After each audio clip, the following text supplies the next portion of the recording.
नमस्कार दोस्तों, मैं हूं दिनेश केवोरा। स्वागत है 4 पीएम के मंच पर और न्यूज टाइम के मंच पर।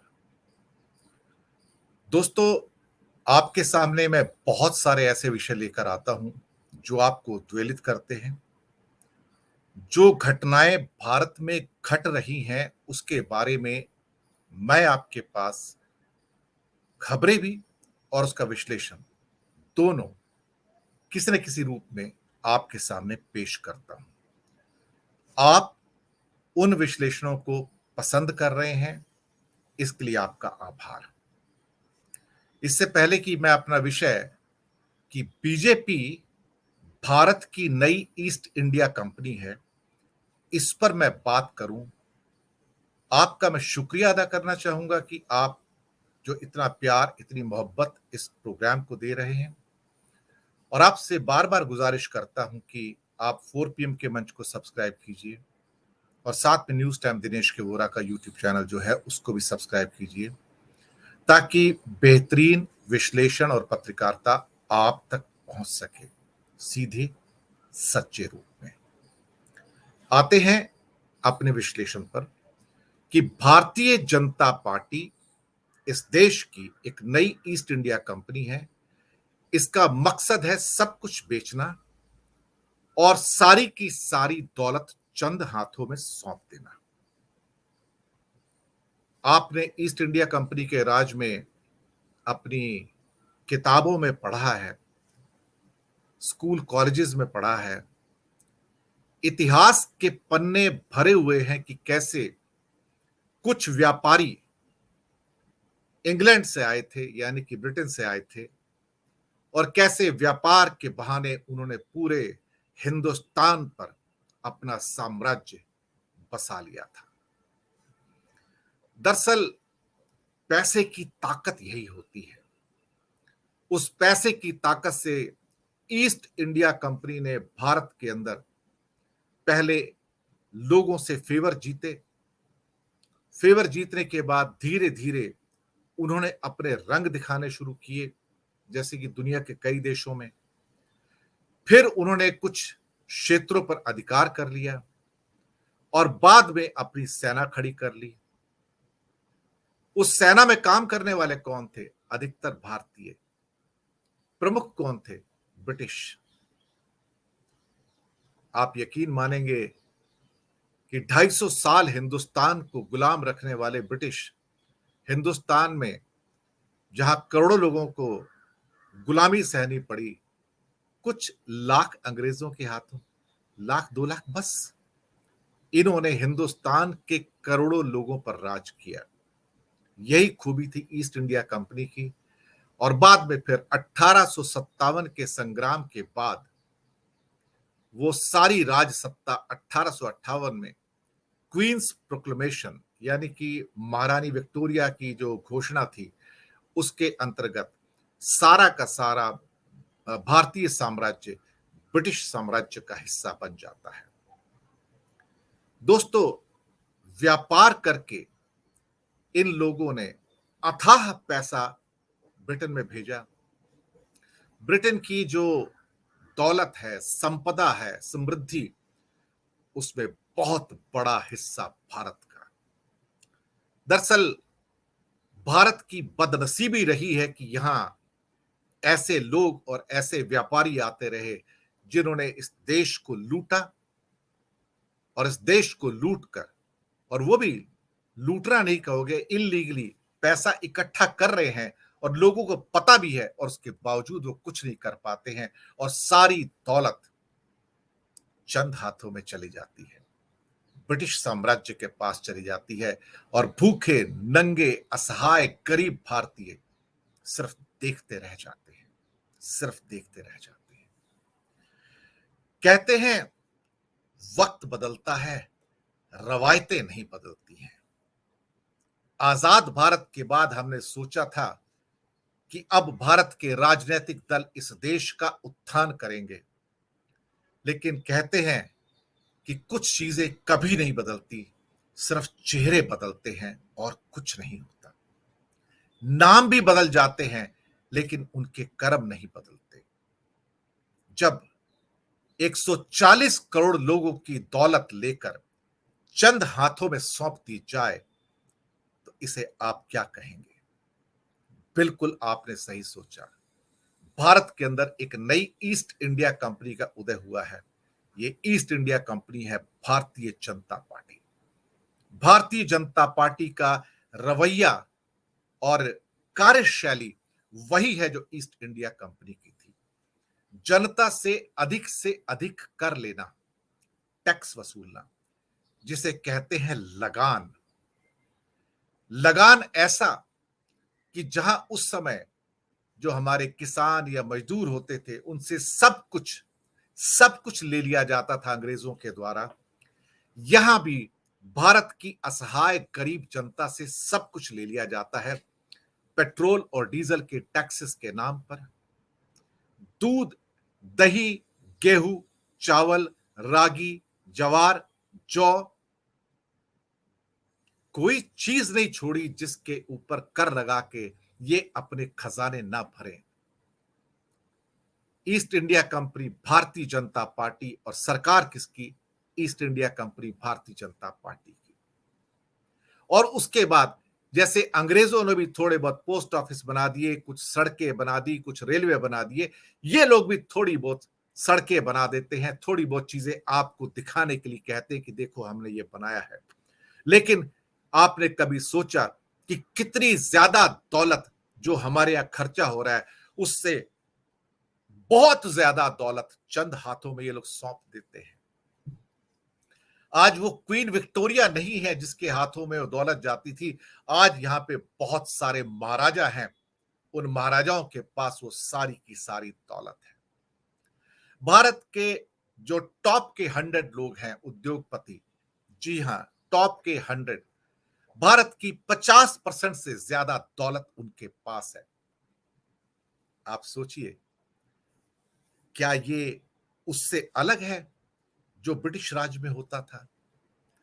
दौलत यहां भी एकत्र की जाती है, लगान यहां भी लिया जाता है और लगान लेकर उनको दे दिया जाता है जो, क्या कहें, इतने ज्यादा पैसे हैं उनके पास, इतनी ज्यादा दौलत है कि आप उन्हें बैठो तो गिन नहीं सको।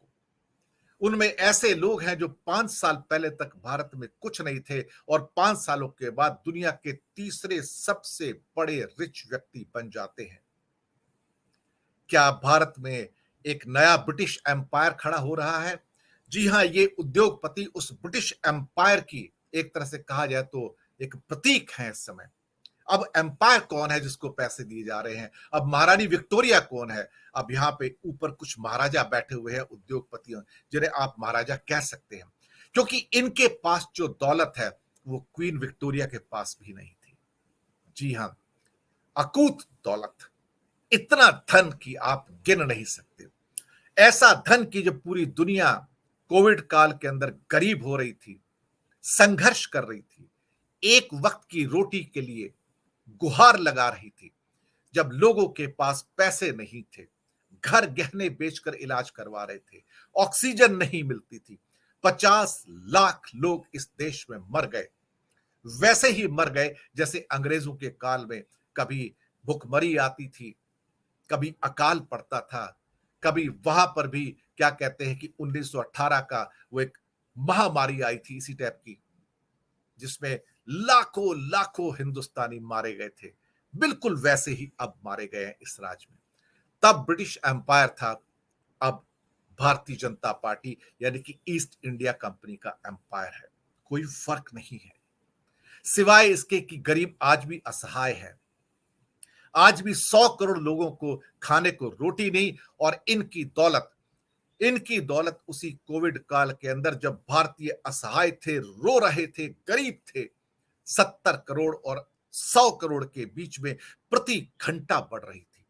प्रति घंटा। ये बिल्कुल वैसे ही है जैसे कि अंग्रेजों के राज में जब भारतीय रो रहे थे, असहाय थे, गरीब थे, मर रहे थे, लेकिन महारानी विक्टोरिया की दौलत यानी कि ब्रिटिश साम्राज्य की दौलत बढ़ती जा रही थी। यहां भी दौलत बढ़ती जा रही है चंद लोगों की, और बाकी लोग वैसे ही भूखे और नंगे। महात्मा गांधी जब कभी एक बार ऐसा हुआ, बकिंघम पैलेस की सीढ़ियां चढ़ रहे थे, महारानी विक्टोरिया से मिले तो चर्चिल साथ में थे। बकिंघम पैलेस फिर चर्चा में है क्योंकि अभी क्वीन एलिजाबेथ हमारे बीच नहीं रही है। तो तब एक लॉयन क्लोथ और एक धोती के अंदर, जी हाँ, एक लॉयन क्लोथ और धोती के अंदर जब वो भारत का फकीर महात्मा गांधी सीढ़ियां चढ़ रहा था, साथ में चर्चिल ने ओवरकोट और हैट लगाया हुआ था, तो चर्चिल ने मजाक किया था गांधी से कि तुम्हारी गरीबी का राज क्या है। तो तब महात्मा गांधी ने कहा था कि मेरी गरीबी का राज मेरे साथ चल रहा है इस समय। आप सोचिए, आज की तारीख में अब महात्मा गांधी नहीं है जो विरोध कर पाए, आज की डेट में सरदार पटेल नहीं है जो विद्रोह का झंडा ऊपर कर सके।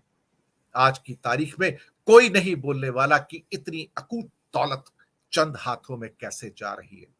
कोई नहीं पूछता कि कैसे एक व्यक्ति 5 सालों में दुनिया का तीसरा सबसे धनवान व्यक्ति बन जाता है। कोई नहीं पूछता कि कैसे 70 से 100 करोड़ प्रति घंटा इनकी दौलत बढ़ती है और हम बैठ के असहाय होकर देखते हैं कि हमारे पेट में रोटी नहीं है, क्योंकि भारत के ऊपर राज करने वाली जो पार्टी है वो नई ईस्ट इंडिया कंपनी है। इसका नाम भारतीय जनता पार्टी है।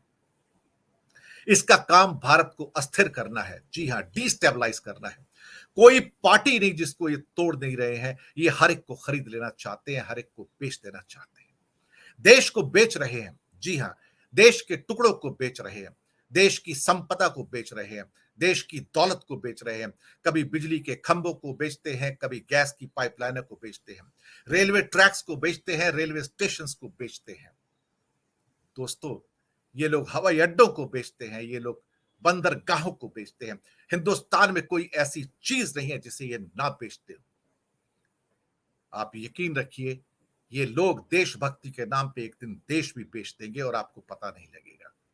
और उसके बाद वो सारी दौलत, ये सारे के सारे पोर्ट्स, एयरपोर्ट, स्टेशन या गैस पाइपलाइन, ये चंद हाथों में चले जाते हैं। चंद हाथों में सिर्फ उनकी दौलत है। ये ईस्ट इंडिया कंपनी है। जो जो दौलत जो किसी के पास नजर आती है, इनका काम उसके ऊपर टैक्स लगा के रेड करके छीन लेना है। इनका मकसद है कि कोई और पार्टी किसी और राज्य में अगर राज कर रही है तो उनके सारे के सारे एमएलए खरीद लो। अगर म्युनिसिपल काउंसिलर है तो वो पूरे खरीद लो, कुछ भी कीमत दो लेकिन उनको खरीद लो। यानी कि अगर ये चुनाव नहीं भी जीतेंगे तो भी सरकार इनकी बनेगी, क्योंकि इनके पास इतनी दौलत है, ये किसी को खरीद सकते हैं, ये भगवान को भी खरीद सकते हैं। इनकी ये है। ये भारत की नई ईस्ट इंडिया कंपनी है जिसका नाम भारतीय जनता पार्टी है। ये सब कुछ बेच देना चाहते हैं और ये हर व्यक्ति को खरीद लेना चाहते हैं। इन्हें लगता है कि हर व्यक्ति को खरीदा जा सकता है। दमन जैसी एक छोटी सी म्युनिसिपल कॉर्पोरेशन के अंदर जहां जेडीयू का राज था, 15 काउंसलर थे, उनको एक रात के अंदर कन्वर्ट करके भारतीय जनता पार्टी में कन्वर्ट कर दिया जाता है। इनसे यह भी सहन नहीं होता कि कोई म्युनिसिपल काउंसलर किसी और पार्टी का हो। ऐसे कैसे हो सकता है? इन्हें सहन नहीं होता कि गोवा के अंदर कुछ लोग ऐसे हैं जो कांग्रेस से चुन के आए तो उनको हम ना लें। नहीं, इनको कोई गुरेज नहीं है, कोई पाप नहीं है मन में जब ये पंजाब के अंदर आम आदमी पार्टी के 10 एमएलए को 25 करोड़ से ज्यादा दौलत देके खरीदना चाहते हैं। ये हर जगह तोड़ना चाहते हैं। मणिपुर में जेडीयू के 6 पार्टी के जो 5 मेंबर थे उनको तोड़ दिया, अरुणाचल प्रदेश में तोड़ दिया। ये बर्दाश्त नहीं कर सकते कि भारत में किसी और का राज हो। ये बर्दाश्त नहीं कर सकते कि भारत में कोई और जीत कर आए। दरअसल निरंकुशता अब इनके खून में है, इनके डीएनए में है।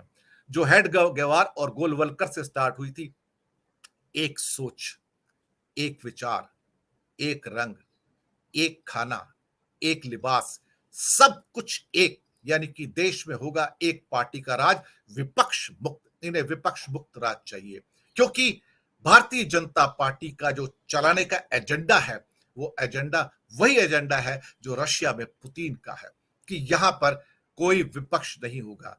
नड्डा साहब ने तो कह दिया कि भारत विपक्ष मुक्त होगा। ये लोकतंत्र की प्रणालियों के अंदर जिस ढंग से ध्वस्त करने की बात है। दरअसल भारत की ये ईस्ट इंडिया कंपनी भारत के अंदर राजनीतिक अस्थिरता लाना चाहती है, भारत को राजनीतिक रूप से अस्थिर करना चाहती है, भारत को अंदर से तोड़कर कमजोर कर देना चाहती है। दोस्तों, इनके डिजाइन को, इनके एजेंडा को समझने की जरूरत है। ये लोग जो कहते हैं उस पर विश्वास मत कीजिए।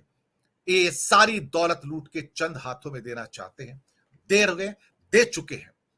ये सारे के सारे लोग सभी राज्यों के अंदर सभी सरकारों को तोड़कर अपनी सरकार बनाना चाहते हैं। ये सबको खरीद लेना चाहते हैं। अनैतिकता की पराकाष्ठा है, जिसे पाप कर्म कहते हैं। आप ये कह सकते हैं कि अगर क्या कहते हैं, कौरवों की सेना में जयद्रथ, शिशुपाल, दुशासन, दुर्योधन, ये सारे के सारे लोग आपको इस भारत की ईस्ट इंडिया कंपनी के अंदर मिलेंगे। ये दूसरी पार्टियों से भी निकल के आते हैं, क्योंकि ये खरीद लेते हैं। जब यहां आते हैं तो ये गंगा नहा लेते हैं, उसके बाद ये पवित्र हो जाते हैं।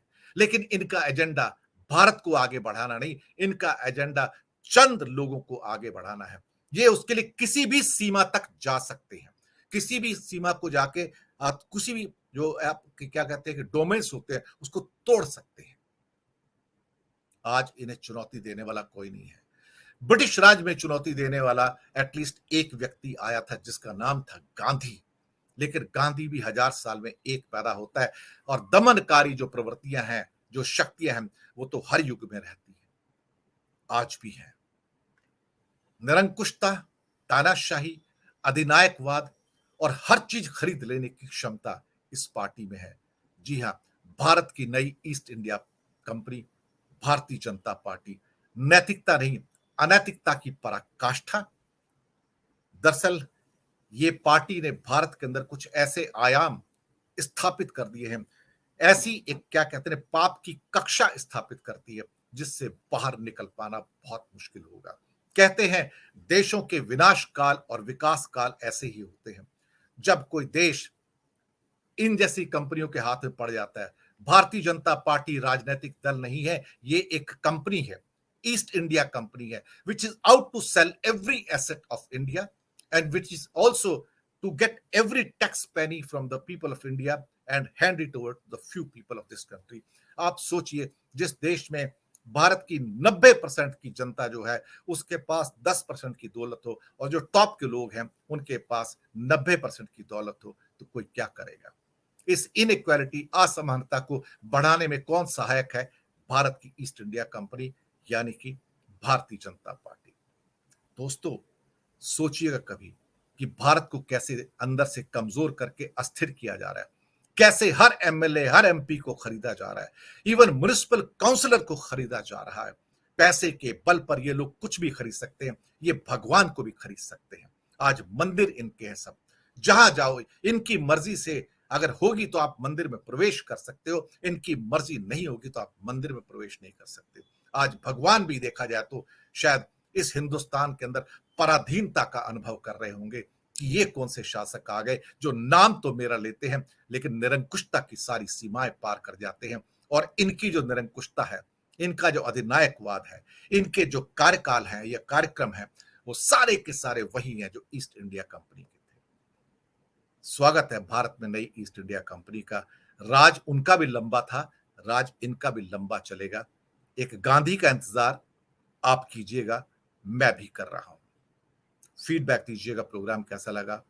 दोस्तों, साथ में 4 PM और न्यूज टाइम दिनेश के वोरा को सब्सक्राइब जरूर कीजिएगा, भूलिएगा नहीं। बहुत सारे हमारे मित्र आते हैं, प्रोग्राम देखते हैं, लेकिन एज ए विजिटर सब्सक्राइब नहीं करते। आपसे हाथ जोड़ के निवेदन है, सब्सक्राइब जरूर कीजिएगा। धन्यवाद आप सब।